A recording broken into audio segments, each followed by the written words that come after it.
에베소서 두 번째 시간입니다.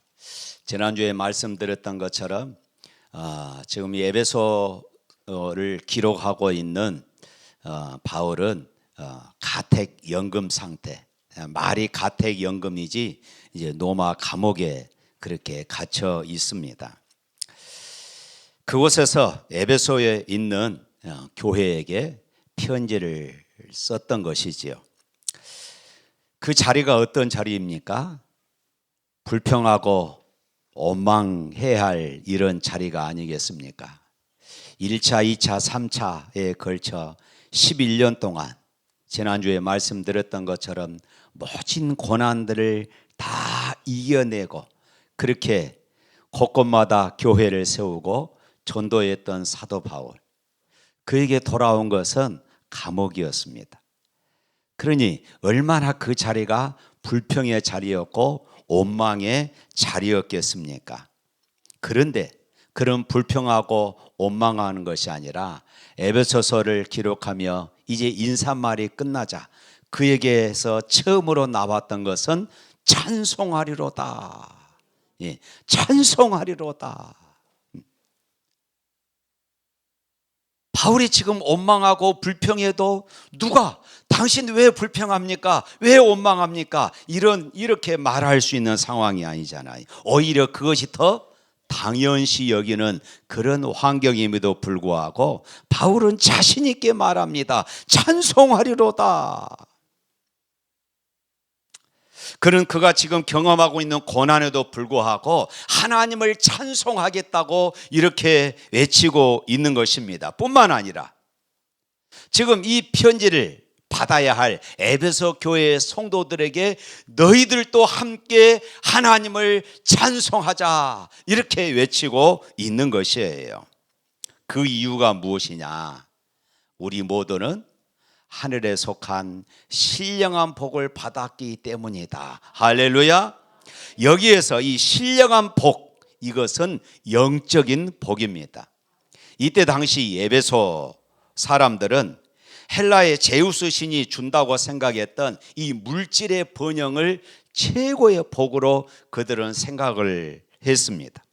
그러나 바울은 그것이 복이 아니라 하나님 아버지께서 주시는 영적인 복이 최고의 복이라고 말하고 있는 것입니다. 당시 에베소 사람들은 아테네 여신이 인간에게 행복을 가져다 준다고 그렇게 믿고 있었습니다. 그러나 바울은 그리스도 안에서 얻은 영적인 복이 진짜 복이라고 외치고 있는 것이에요. 그러니까 당시 세상이 말하는 이 복, 그리고 바울이 말하는 복이 완전히 차원이 다르고 질이 다르다는 것입니다. 그러면 바울이 말하는 복은 무엇이었느냐? 첫 번째로 하늘에 있는 이 영적인 복은 성부 하나님께서 주시는 복이었습니다.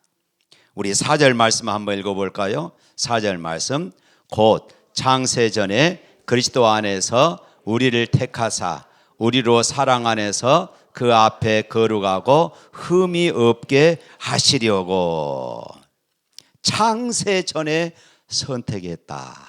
이렇게 말씀하고 있어요. 내가 예수 믿고 교회 다니고 하나님 사랑하고 열심히 헌신한 거 모두가 다 하나님이 하신 것입니다. 할렐루야. 내가 하나님을 이해하고 내가 하나님을 알아가고 내가 하나님을 택하고 내가 하나님을 골라 잡은 것이 아니더라는 것이에요. 이 사실을 성경은 수없이 반복해서 말씀합니다. 내가 선택했다. 은혜로 선택했다. 내가 너희를 붙잡았다. 너희는 내 것이라. 두려워하지 말아라. 놀라지 말라. 너희들을 내 손바닥에 새겼다. 내가 선택했고 은혜로 선택했고 자격이 있어서 선택한 것이 아니라 무조건적으로 선택했다. 하나님이 우리를 이렇게 선택했다는 이 말씀을 성경은 수없이 많이 반복해서 말씀하고 있어요. 왜 그랬을까요? 이 교리, 이 선택의 교리가 너무나도 중요하기 때문에 그렇습니다. 타락한 인간이 자기가 구원받는데 자기도 무엇인가, 그래도 내가 구원받았는데 내가 무엇인가 조금이라도 나의 노력, 나의 열심을 보태고 싶은 것이 우리 사람들의 심정입니다. 하나님께서 99%까지 했다고 생각하십시다. 그러면은 나도 1%를 한 것이 아닌가? 내가 이만큼 진실하니까, 내가 이만큼 예수를 열심히 믿었으니까, 내가 이만큼 순종하니까, 내가 이만큼 똑똑하고 내가 이만큼 착하게 살았으니까 하나님이 나를 선택했다.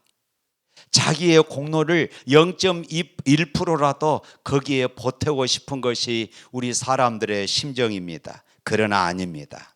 100% 하나님의 은혜인 줄로 믿습니다. 그래서 하나님께서 창세 전에 이것을 못 박은 것입니다.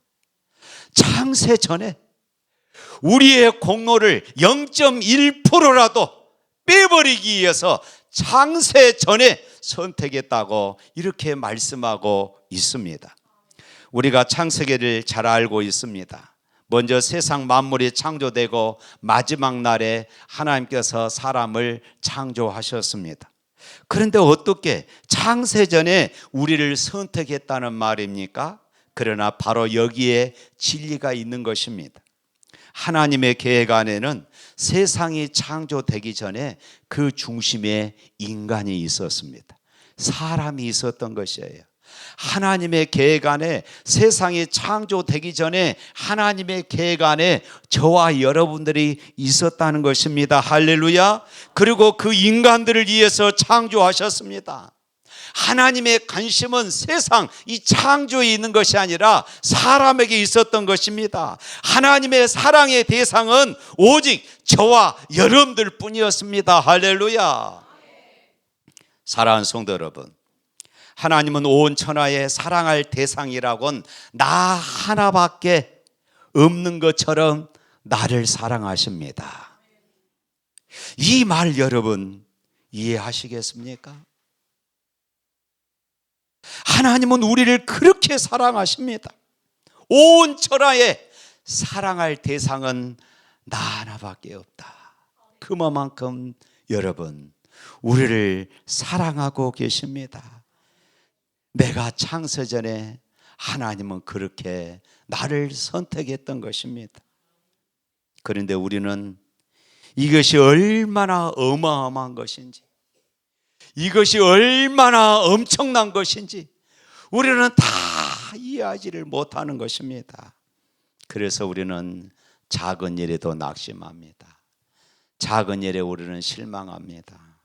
작은 일에 우리가 절망하고 좌절합니다. 때로는 포기하고 싶을 때가 있습니다. 왜요?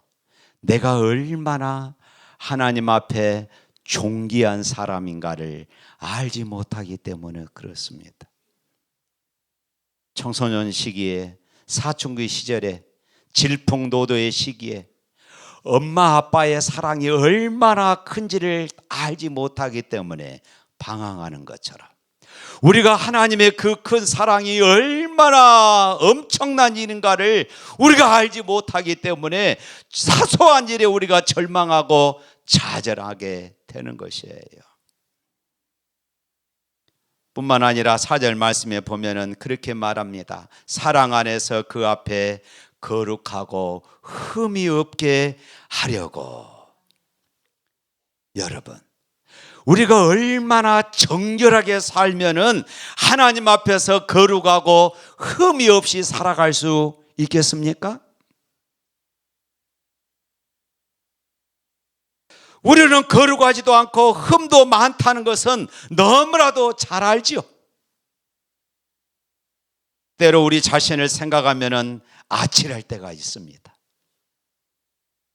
가장 거룩한 자리에서도 미움과 더러움의 생각이 우리를 사로잡을 때가 있잖아요. 내가 성경을 묵상하고 내가 기도할 때도 내 안에 미움의 원망의 생각들이 나타나는 이유가 무엇이겠습니까? 우리는 입만 열면은 험담과 부정적인 말을 내뱉습니다. 우리가 하나님의 일을 한다고 하면서도 분노와 그리고 상처가 꿈틀거립니다. 이런 내가 어찌 하나님 앞에서 거룩하고 흠이 없는 존재가 될 수 있다는 말입니까? 그러잖아요. 여기에서 흠이 없는 이 말은 헬라어로 아모무스라는 말입니다. 이 말의 의미는 이 구약에서 제사를 드릴 이 제물, 흠이 없는 제물을 드리라고 했지 않습니까? 바로 그 제물을 가리켜서 이 아모무스라고 했습니다.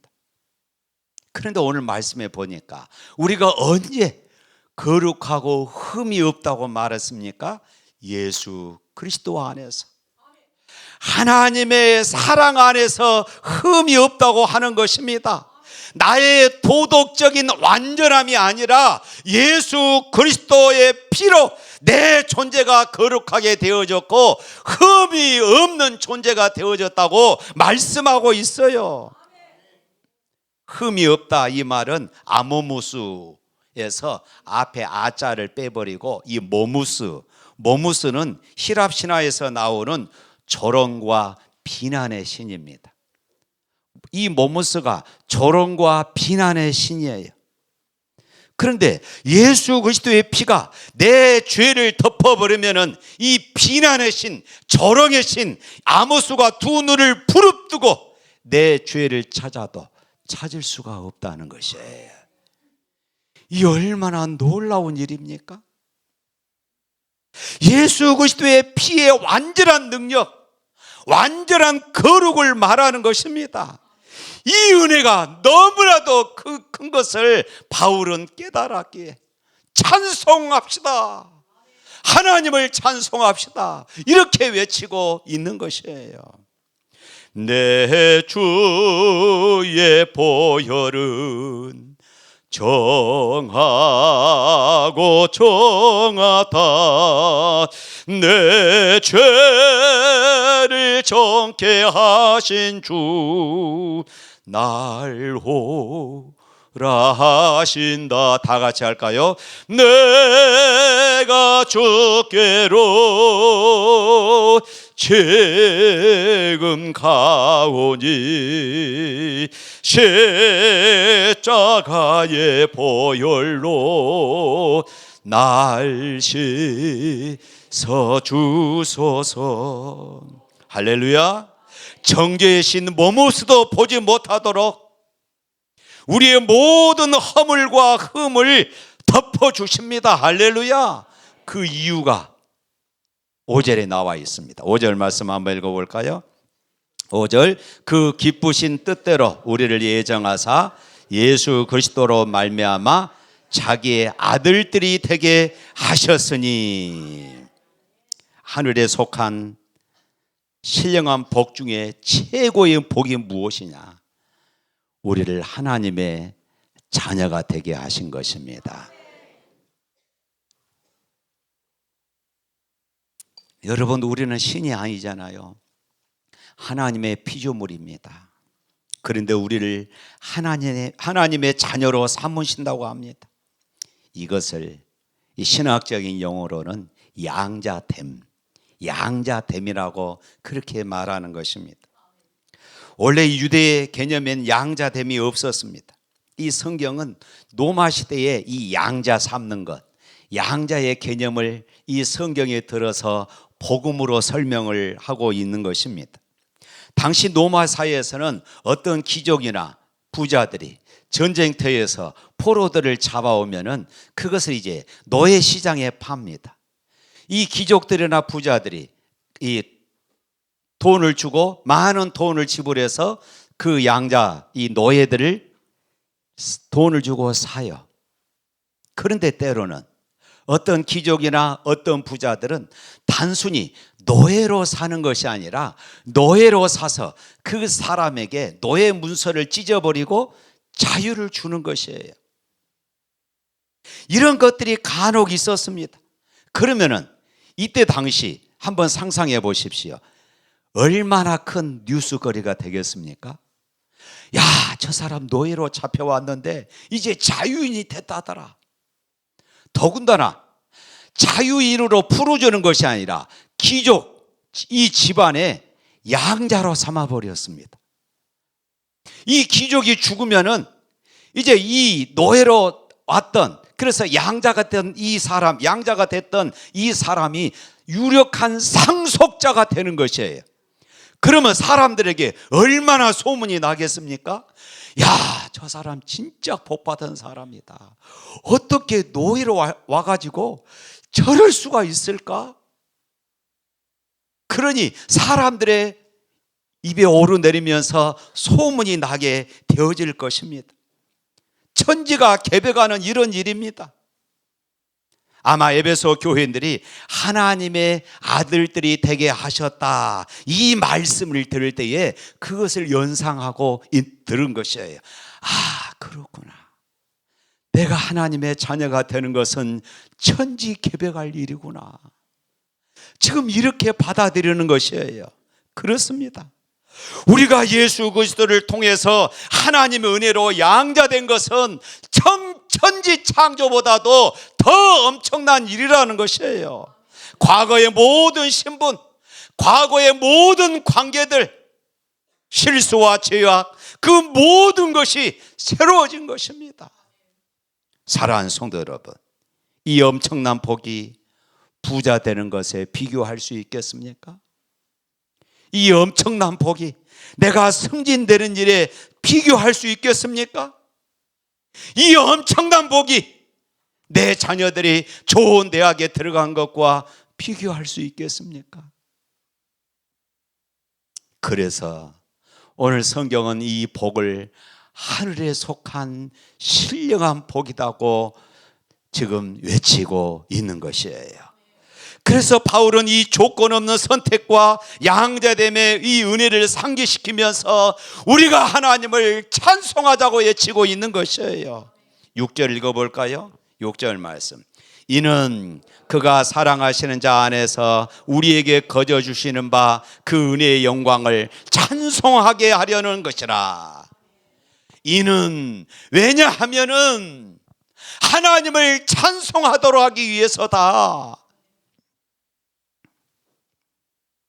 두 번째로 하늘에 속한 신령한 복은 예수 그리스도 안에서의 복이었습니다. 우리 7절 말씀 또 한번 읽어봅니다. 우리는 그리스도 안에서 그 은혜의 풍성함을 따라 그의 피로 말미암아 속량 곧 죄 사함을 받았느니라. 여기서 속량, 또 다른 말로 하면은 구속, 이렇게 말합니다. 이 속량, 이 본래의 뜻은 값을 치르고 산다, 그 말입니다. 아까 노예 시장에서 값을 치르고 내가 돈을 주고 노예를 샀어요. 그리고 이 속량이라는 말은 단순히 산다 이것만 있는 것이 아니라 이 말 속에는 사서 다시 자유를 준다 하는 이런 이중적인 뜻을 가지고 있는 것입니다. 그러니까 노예 시장에서 마치 노예를 사서 그에게 자유를 주는 것, 이것이 속량이다, 이것이 구속이다, 그 말입니다. 로마가 지배하던 시절 노예를 거느리는 것은 신분의 상징이었어요. 노예가 많다는 것은 그만큼 저 사람의 신분이 높은 사람이구나, 고위직에 있는 사람이구나, 이렇게 생각했던 것이에요. 그래서 할 수만 있으면은 노예들을 많이 거느리고 있었던 것이에요. 그런데 누군가가 아까 노예 시장에서 흥정을 해서 노예를 사서 이제 그에게 이제 당신은 자유입니다 하고 풀어준다고 생각해 보십시오.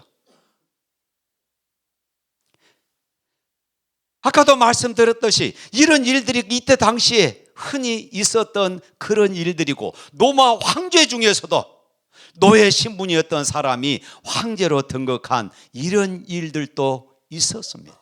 그러니 엄청난 일인 것이에요. 이것이 바로 이 구속, 속량이라는 뜻인 것입니다. 그런데 예수님께서 십자가를 통하여서 우리를 구속하셔서 우리를 속량하셔서 우리에게 이런 은혜를 주신 줄로 믿습니다. 인간은 사실상 하나님의 보시기에 죄로 말미암아 죄의 노예로 살던 그런 사람들이었습니다. 그런 우리를 위해서 이 땅에 오신 예수님은 친히 자신의 몸으로 우리의 죄를 담당하시고 십자가에서 우리의 죄값을 치르기 위해서 피를 흘려 주신 것이에요. 그 피값으로 우리를 사시고 그런 우리에게서 죄에서의 자유, 곧 죄 사함을 선언하신 것입니다. 할렐루야.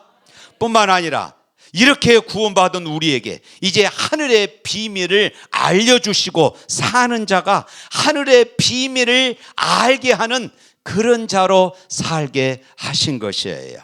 우리 8절 9절 말씀 읽어볼까요? 이는 그가 모든 지혜와 총명을 우리에게 넘치게 하사 그의 뜻의 비밀을 우리에게 알리신 것이요 그의 기뻐하심을 따라 그리스도 안에서 때가 찬 경륜을 위하여 예정하신 것이니. 여러분은 여러분들의 비밀을 누구에게 이야기합니까? 정말로 믿을 만한 아주 친한 친구가 아니고는 우리가 나의 비밀을 공유하지 않습니다. 예수님께서 우리에게 비밀을 말씀하신다는 것은 우리를 그렇게 아주 친한 친구로 여기신다는 것입니다. 요한복음 15장 15절 말씀 한번 읽어볼까요? 요한복음 15장 15절에 있는 말씀 시작. 이제부터는 너희는 종이라 하지 아니야. 종은 주인이 하는 것을 알지 못함이라. 너희를 친구라 하였노니 내가 내 아버지께 들은 것을 다 너희에게 알게 하였음이라. 너희를 친구라 하였으니 이제 내가 아버지께로 들은 것을 너희에게 다 알게 했다. 여러분, 어떤 이단들은 여기에서 비밀을 어른 하늘의 어떤 신비로운 사건으로 이렇게 생각을 합니다. 자기에게만 비밀을 줬다는 것이에요. 야, 예수님이 맨날 몇 시에 재림한다더라. 이런 것이 아니에요. 여기에서 말하는 비밀은 구원과 관련되어 있는 것이에요. 예수님께서 십자가를 통하여서 십자가의 피를 통하여서 우리를 구원하신다는 사실들을 우리가 믿게 하신다는 것입니다. 이것이 축복이 아닙니까? 이보다 더 큰 축복이 어디 있습니까? 이 땅에 수없이 많은 사람들 가운데 오늘 저와 여러분들은 그것을 믿기 때문에 이 자리에 앉아 있는 줄로 믿습니다. 지금도 세상 사람들은 이 비밀을 아무리 설명을 해도 믿지를 않는 것이에요.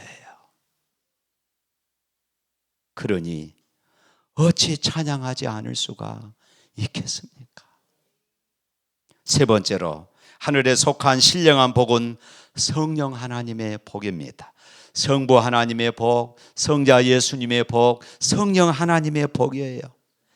이 성령 하나님의 축복은 인치심과 보증입니다. 우리 13절 말씀 한번 또 읽어볼까요? 그 안에서 너희도 진리의 말씀 곧 너희의 구원의 복음을 듣고 그 안에서 또한 믿어 약속의 성령으로 인치심을 받았으니. 여기서 인치심은 소유권을 의미합니다. 고대 왕들은 인을 즐겨 사용했어요. 쉽게 말하면 도장입니다. 낙인이라고도 하지요. 고대 사람들은 자신의 물건, 자신의 보물에다가 도장을 찍습니다. 그래서 말이나 소, 또 양의 엉덩이에 불도장을 찍죠. 이것은 내 것이라는 것입니다. 내 소유라는 것이에요. 여러분, 그런데 기억하십시오.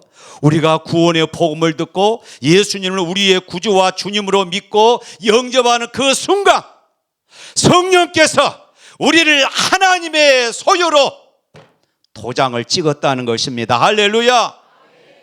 이것이 인치심입니다. 이제 우리는 하나님의 소유, 하나님의 자산이 되어준 줄 것을 믿으시기를 바랍니다. 이사야 선지자의 표현을 빌리면은 우리는 하나님의 것이 됐습니다. 너는 내 것이라. 내가 너를 지명하여 내가 너를 불렀나니 너는 내 것이라. 하나님의 소유로 성령께서 도장을 찍어버렸습니다. 뿐만 아니라 하나님은 너는 나의 보배라고 말씀을 하셨습니다.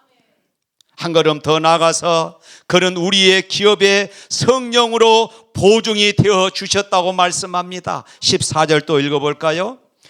이는 우리 기업의 보증이 되사 그 얻으신 것을 속량하시고 그의 영광을 찬송하게 하려 하심이라. 기업의 보증이 되신다. 이 말씀의 의미는 성경에서 이 기업은 부모가 자녀에게 물려주는 유산을 의미를 했습니다. 그리스도인은 하나님의 자녀가 되었기 때문에 우리가 하나님 나라에서 누릴 모든 영광과 복을 상속받습니다. 할렐루야. 그런데 성령께서 그것에 보증이 되어 주신다는 것입니다. 마치 부동산에서 계약을 합니다. 계약서를 쓰지요. 그러고 나서 그대로 끝나버리니까 계약금을 주지요. 계약금을 준다는 것은 내가 이 계약을 성실하게 이행하겠습니다, 그 말이에요. 만일에 이행하지 않으면은 내가 이 계약금을 포기할 뿐만 아니라 거기에 합당한 대가를 치르겠다는 것입니다. 그러니까 내가 보증금을, 이 계약금을 준다는 것은 내가 이 계약을 반드시 이행하겠다는 강력한 의미가 담겨져 있는 것이에요. 보증이란 말은 바로 이 계약금과 같은 것입니다. 최종적인 구원과 천국 시민권을 확실히 보장받았다는 증표라는 것입니다.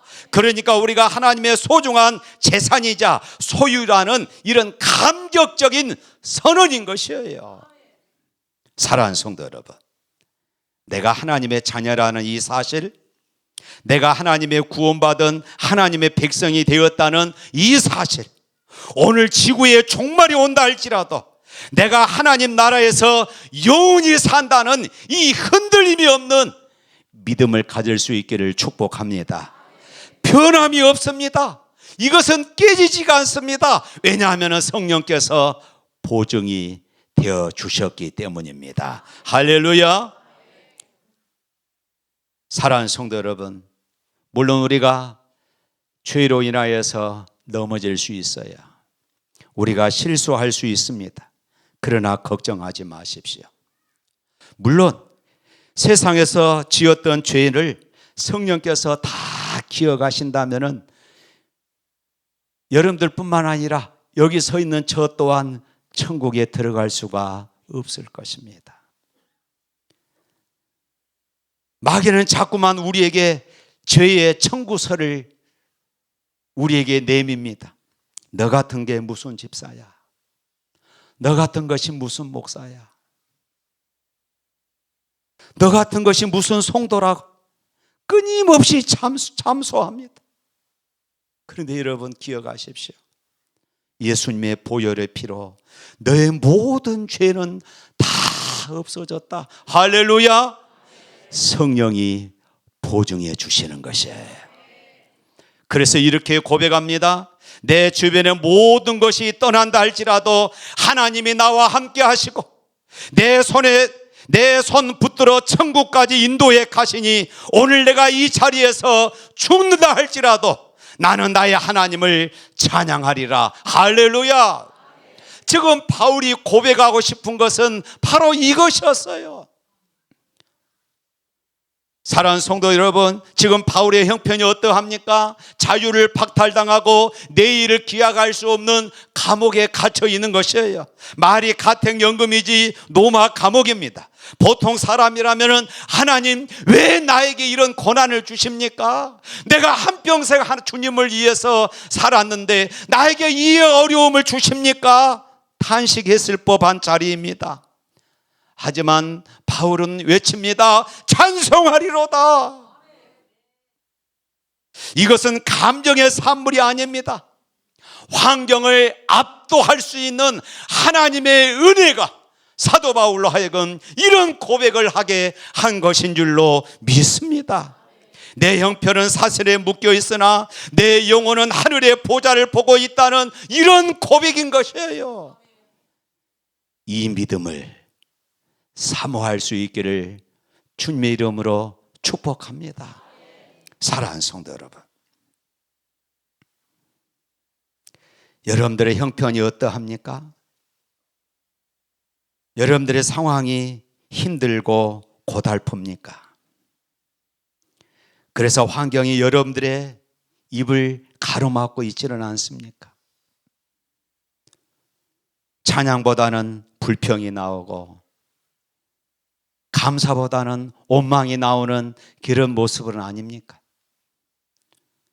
옛날 한 검은고 명인이 왕 앞에서 연주를 했습니다. 왕뿐만 아니라 많은 사람들이 이 명인의 연주 앞에 압도되었어요. 그런데 한참 연주하는데 줄이 하나가 팅 하고 끊어져 버렸습니다. 깜짝 놀랐습니다. 사람들은 당황하기 시작합니다.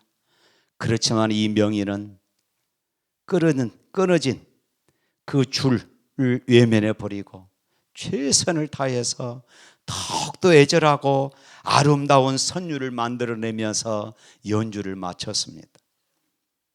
우리의 인생도 때로는 줄이 끊어진 검은고와 같은 때가 있습니다. 때로는 건강의 줄이 끊어질 수도 있습니다. 때로는 물질의 줄이 끊기고 때로는 관계의 줄이 끊길 수도 있습니다. 하지만 바울은 말합니다. 세상의 줄이 다 끊어져도 하나님이 나를 창세로부터 선택하셨고 예수님께서 나를 위해서 십자가에서 나를 속량하셨고 성령께서 나의 보증이 되어 주셨다. 나는 그렇게 하나님을 여전히 찬송하리로다. 사랑하는 성도 여러분, 삶이 힘들고 고단하십니까? 그래서 환경이 여러분의 찬송의 입술을 틀어막고 있습니까? 이 한 주간 세상의 복이 부족하다고 낙심하지 마시고 여러분은 이미 우주에서 가장 귀한 신령한 복을 받은 사람들임을 믿으시기를 축복합니다. 그리고 그 감격 때문에 환경에 압도되지 말고 하나님의 은혜에 압도되어서 찬송을 선포하는 저와 여러분이 되시기를 주님의 이름으로 축복합니다. 우리 찬송하겠습니다.